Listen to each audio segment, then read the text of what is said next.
politik kemi hyrë në një fazë të re të rritjes së pagave me një drejtim të qartë. Rritje reale e të ardhurave dhe mbrojtje e fuqisë vlerëse.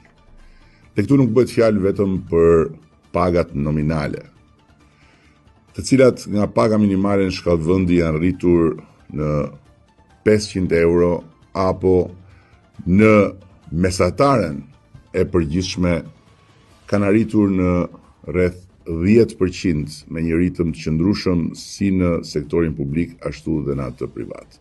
Po këtu bëhet fjalë për çka na ka munguar si mekanizëm, jo sepse nuk e kemi ditur mungesën, por sepse s'kemi mundur të adresojmë mungesën si pasojë e pamundësisë, e mungesës së mundësive të ekonomisë. Sot që ekonomia na ka dhënë mundësi të reja, ne kemi vendosur të indeksojmë pagat në sektorin publik çdo 2 vite, me mekanizma shtesë për kategori të ndryshme dhe kësaj të korrektojmë impaktin e inflacionit mbi pagën për mësuesit, për mjekët, infermierët, punojësit e policisë, ushtarakët dhe administratën. Një vëmendje veçantë i është dhënë sistemit shëndetësor, ku nga qershori pagat do të rriten edhe në disa shërbime kritike.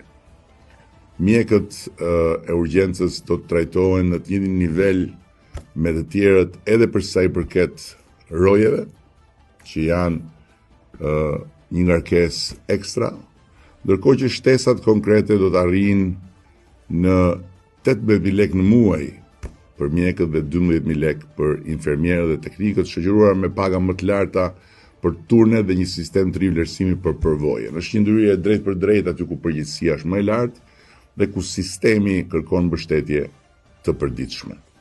Është një politikë e qëndrueshme sepse është një rritje ekonomike e qëndrueshme dhe janë mekanizma të nevojshëm, por që kjo rritje ekonomike i ka bërë të mundshëm dhe patjetër edhe të matshëm në atë që është llogaria e çdo familje.